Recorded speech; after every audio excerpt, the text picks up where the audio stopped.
Pregame.com.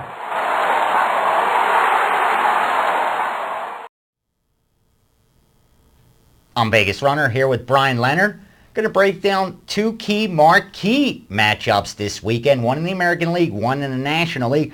First one, Yankees, Boston, in New York. Always a big one. Right about now, I know you're wondering, what is VR wearing on his head? We've seen different hats, but never from a casino. Is he getting Venetian sponsoring? You're going to have to wait till the next video, which we're going to break down Braves and Phillies, to find out why. But let's get to this one, Bryan. Lester versus Sabathia. We project the line to be around minus 170 in New York's favor. I think that the true total should be around 9. But I expect it to be a little bit higher because when these two get together, you usually get some runs. You do get some runs. You get long games when these two play also. Yeah. And especially with the way Lester's been pitching as of late. I mean, in fact, the Red Sox were thinking about pushing him back so he wouldn't have to go against the Yankees, because you take a look at his last 3 starts, he got a 15.32 ERA. He's not having a good season at all. Career-wise, he is 8-4 against the Yankees with a 4.33, which is kind of high, but when you play the Yankees, you can expect something in that range. But, yeah, it's a situation here. I know you're going to have the plan. That's how I'll let you go from here, but I'll just add on to what you have to say. As far as the Red Sox go, when you look at their run differential, they're 9th in Major League Baseball, meaning scoring more runs than you allow. And their record doesn't reflect that. When you look at Pythagorean wins and losses, this team should have more wins than they do. Yankees, on the flip side, according to Baseball Prospectus, has 10 more wins than they really should based on runs scored, runs allowed. And it's no surprise Yankees are going to be overvalued pretty much in every game, even if they are playing Boston, but especially this season with Boston having a down year. So I think if you're going to bet the side, you got to look at the dog.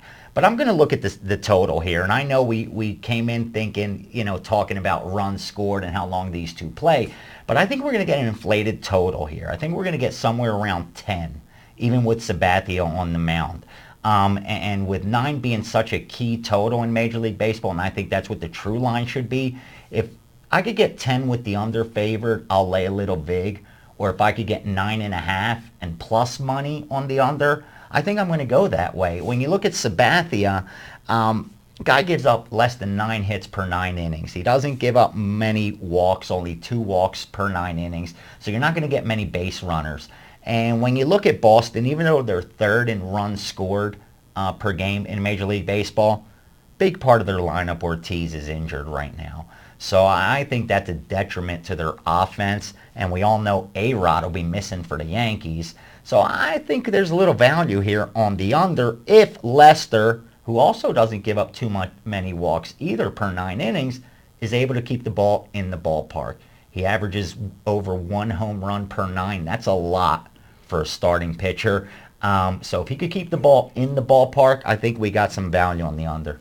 Yeah, if we see a 10, I'll be joining you on the under here. I don't think it'll be that high. Right, with Sabathia. Yeah, I guess Sabathia's got a 2.06 ERA at home this year. But you mentioned David Ortiz. Check out these numbers from Ortiz against the Yankees this year. He's 13 for 21 with 7 walks. Now he's out of the lineup. I mean, that's a big blow for that team. Yeah. And Sabathia pitching at home, I mean, his career, he's got a losing record against balls. He's 7-9, but a respectable 4.14, similar to the Yankees bats. Boston, you're going to give up some runs when you're playing the Red Sox.